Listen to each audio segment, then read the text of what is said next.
As every company seems to launch the everything app, does it show a lack of focus, a vicious AI competition, or does it say something about AI's path to doing everything? Welcome back to the AI Daily Brief. Over the last couple days, we have a bunch of stories which on the face of them are unrelated. It's different companies announcing new products or updates to their old products, all trying to jockey for position in the ever-changing AI landscape. And yet, when you look at all the announcements, there is clearly a convergence happening. The products are starting to mirror one another. We've discussed a version of this trend as the clawfication of AI, but it feels like there's something even more going on. Here's how Buco Capital summed it up. OpenAI is building a super app, bro. It can do everything. And Lovable can do general tasks now. It also does everything. Airtable pivoted, you can Vibecode there now.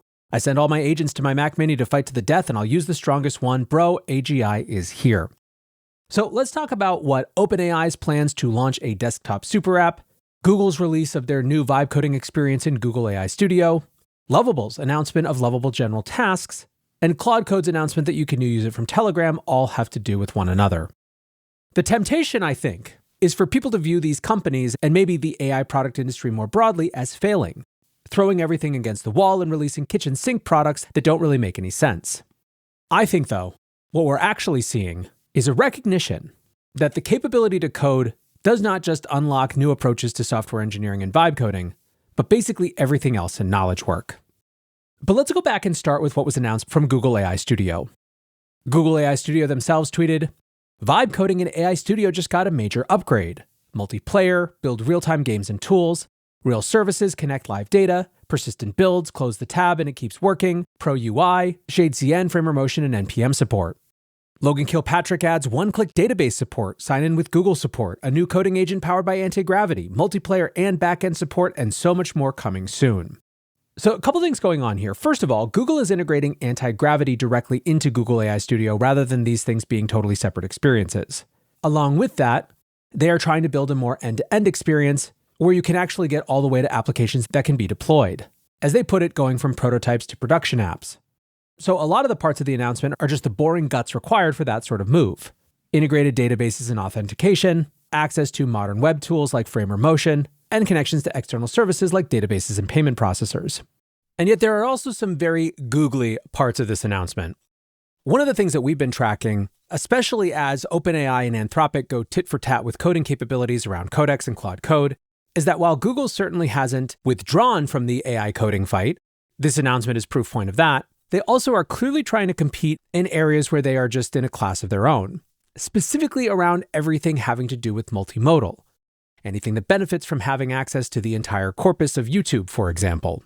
We see that in things like the Genie 3 model, and we even see it in the specific ways that they're pushing this new vibe coding experience in Google AI Studio, specifically around this idea of pushing real-time multiplayer games. This is the first use case that they highlight in their announcement post. And I don't think that that's because they think that there are so many people out there right now who want to build massive multiplayer first-player laser tag games. I think they're trying to show off a capability set that they believe is very different. I started playing around with this a little bit, prototyping a game where you take a design from Leonardo da Vinci's notebooks and can actually interact with it in 3D space, trying to turn it into a working machine, almost as a sort of 3D exploratory sandbox type of Myst game. Now, when the first iterations of this game experience weren't as visually appealing as I wanted, I fired up a different new Google tool that had been updated just the day before. That tool is their updated creative canvas called Stitch. On Wednesday, Google Labs tweeted, "Meet the new Stitch, your Vibe design partner." Now, the upgrades that they promised as part of this new version included an AI native canvas, a smarter design agent, native voice integration so you can design by talking, instant prototypes, and transportable design systems. It's really a mass expansion in some ways of what people think of as design. And of course, what's going on behind the scenes is that Google is leveraging these new models' capabilities to code to make a better design experience. A couple days later, they dropped a set of new starter ideas that show how blurry a lot of these knowledge work tasks are getting. Their starter idea number one was to take a messy document and turn it into a fully styled portfolio. And what's clear is that Google has ambition to be integrating and expanding these experiences in very short order. Logan Kilpatrick again writes, "Our AI Studio vibe coding roadmap for the next few weeks includes design mode, Figma integration, Google Workspace integration, better GitHub support, planning mode, immersive UI, agents, multiple chats per app, simplified deploys, G1 support, and more." Easy App CMO Mustafa Akinci writes, Google rebuilt AI Studio from scratch just to add Vibecoding. 4 months of work for one feature. That tells you everything about where the industry is headed. Vibecoding isn't a trend anymore, it's the default interface. And that, of course, is what I think is the broader point in all of these announcements. So what's the next one? The next one is Lovable for general tasks. Lovable CEO Anton Osika writes, Lovable has always been for building apps. Today, it also becomes your data scientist, your business analyst, your deck builder, and your marketing assistant. This is a big step towards what Lovable is becoming, a general-purpose co-founder that can do anything. Some of the examples they show to show off the new tools, including dropping in a CSV file of health industry data to find a startup idea, taking an application that you've built in Lovable, and then creating marketing assets to help launch it, or creating a pitch deck for that app. Now, what's interesting is that this is actually quite similar to what Replit announced with Replit Agent 4 a couple of weeks ago. In his announcement tweet, Replit CEO Amjad Masad wrote, Software isn't merely technical work anymore, it's creative. Introducing Replit Agent 4. Design on an infinite canvas, work with your team, run parallel agents, and ship working apps, sites, slides, and more. So let me show you an example of how these things are all blending. What you're looking at right now, or hearing me describe if you're just listening, is effectively a slides as a web page view of our February AIDB usage pulse survey. Even though the information is still conveyed in slides, you can interact with it like it's a website. Basically, I built the website version and the downloadable slides version at the same time using Replit's Agent 4. And it turns out that this pattern of the blurring of information output is not something brand new, just being explored by these companies for the first time.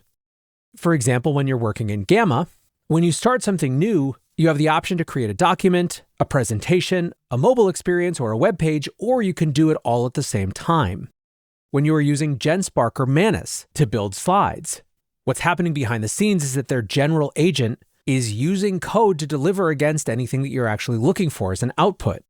In other words, the GenSpark general agent is a coding agent with the coding part abstracted and the output format placed front and center. Which is why I think people are a little off with one of the common responses that I've seen to Lovable's announcement, that this is a move of some type of desperation. Adam Barta writes, First sign that Lovable is dead. Pivoting to General Assistant is the most investor-pleasing move you could do. Their app-building business is obviously going nowhere and investor money is drying up. Why should anyone use Lovable instead of the already established ecosystems? Now, for what it's worth, just a week ago, Lovable reported that its ARR jumped from 300 to 400 million in a single month. So I'm not sure that it's fair to say that its app coding business is going nowhere, but Adam's hardly alone in this sentiment. Tyler Angert writes, This is the founder equivalent of becoming a paperclip maximizer. Increase shareholder value, they said. We must increase our TAM to 8 billion, therefore we will literally make our core product a kitchen sink for general purpose work. Why? Just make separate products if you were so inclined. What a completely dilutive move.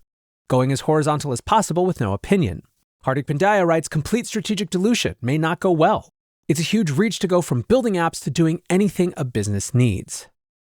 Now, of course, not everyone agrees. Prajwal Tomar writes, People say Lovable is spreading too thin by going beyond code, but think about it. You need to build the MVP, analyze user data, pitch investors, and run marketing.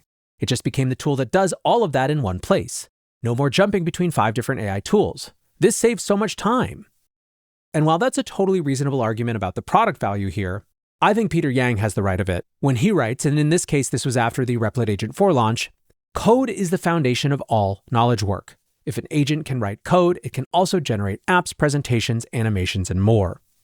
Indeed, he resurfaced with that same sentiment around the Lovable announcement, writing, Code is the foundation of all knowledge work. Another proof point right here. Now, this is, of course, something that we've talked about on this show before. In January, I did an episode called Code AGI is Functional AGI, about why the advances in coding capability mattered not just because of the way that it would impact software engineering or even Vibecoding tools, but because of the other capabilities that it unlocked. And providing a little evidence that even thinking about Vibecoding as its own category might be increasingly reductive, one interesting finding from our AI usage pulse survey for February, which admittedly is at the very vanguard of users given that it's all of you guys answering, who, as listeners to a daily AI show, are not going to represent the average human being, let's just put it that way, still 71.3% of respondents were Vibecoding in February. 62% had some use case that went beyond just assistant into the realm of automated or agentic AI. And while we saw coding use cases continue to be the most common and highest reported value use cases, we also saw a real diversification from coding into other strategic knowledge work areas like data analysis and strategic planning. For some, what's happening is just completely inevitable. Wabi creator Eugenia Cudia writes, 2026 will be the year when every AI product converges into some version of OpenClaw. Ben Vinegar puts it more poetically, you either die a code gen tool or live long enough to become the everything app. Which brings us to OpenAI. On Thursday night, the Wall Street Journal released an exclusive report about OpenAI's plans to launch a desktop super app that would combine ChatGPT, Codex, and their browser into a single experience. The WSJ points out that the strategy marks a shift from OpenAI's previous approach to launching lots of standalone products that all had to stand on their own 2 feet. Now, this, of course, gets back to those comments from CEO of Applications Fiji Simo, where she told the company that they were going to stop focusing on side quests and spreading their efforts across too many different areas. Peter Yang again writes, I think OpenAI's strategy is pretty clear. 1, more people have ChatGPT installed than any other AI product. 2, make ChatGPT great for coding and knowledge work. 3, make it a personal assistant like OpenClaw that knows you and can do whatever you want. They just need to get to 2 and 3 faster before people switch to Claude or Gemini for the same use cases. Swix, aka Sean Wang from Latent Space, pointed out, meanwhile, that a very long time ago, he had written a blog post with the line, attempts at building super apps have repeatedly failed outside China, but it's clear that both ChatGPT and Claude Cowork are well on their way to being AI super apps, except instead of having every app having their own app, they make themselves legible to the AI overlords with MCP, UI, and skills, and OpenClaw markdown files. Speaking of OpenClaw, one of the other things that we've been watching is the way that Anthropic has been slowly going one by one through the features of OpenClaw that people like and adding them into the core Claude Code or Claude Cowork experience. The most recent announcement on that front comes from Tariq from Claude Code, who writes, we just released Claude Code Channels, which allows you to control your Claude Code session through select MCPs, starting with Telegram and Discord.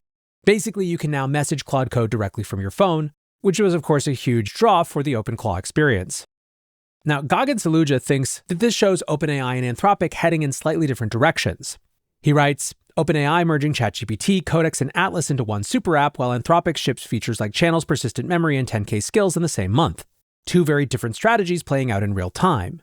One is consolidating everything under one roof, the other is making the core tool so extensible that the ecosystem builds itself around it.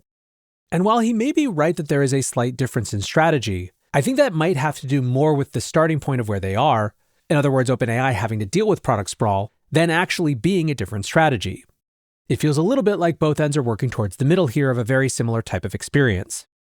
Indeed, certainly Fiji Simo herself seems to suggest that this is more about having a Codex Plus experience than it is about having Codex sit alongside a bunch of other experiences. She writes, companies go through phases of exploration and phases of refocus, both are critical. But when new bets start to work, like we're seeing now with Codex, it's very important to double down on them and avoid distractions. Really glad we're seizing this moment. Put differently, it may not be that OpenAI is trying to create a super app, it's that they believe that inherently Codex is their super app and they're organizing everything around it. Now, even if I'm right, and this convergence does not show flailing and a lack of product vision, but instead a natural path from coding capabilities to broader knowledge work capabilities, that still doesn't mean that the everything app approach will actually work from a product standpoint. Am Will writes, on one hand, I will be happy to have GPT Pro and Codex, but on the other, I've really come to appreciate all the focus and attention they've placed on making a purely software engineering focused product. And I think it is worth noting that the other thing that's going on here is just the first large-scale startup competitions in an era where there are officially no moats. Ed Sim writes, when shipping new features costs near zero, every company becomes every company. And when switching costs are also near zero, who wins? The next few months are going to be interesting.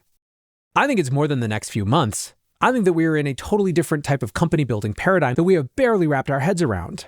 On the one hand, there are no barriers to entry. People can build and spin things up faster than ever before. Non-technical founders can build the early versions of their products. And yet on the other hand, basically all the traditional moats have fallen. No barriers to entry, but also no moats is a very strange and kind of viciously competitive environment that makes continual pivots feel like the only operational strategy. In AI land, nothing is going to sit still for long. For now, if nothing else, we have a lot of fun new toys to play around with. And for that alone, I am grateful and excited. For now, though, that is going to do it for today's AI Daily Brief. Appreciate you listening or watching as always. And until next time, peace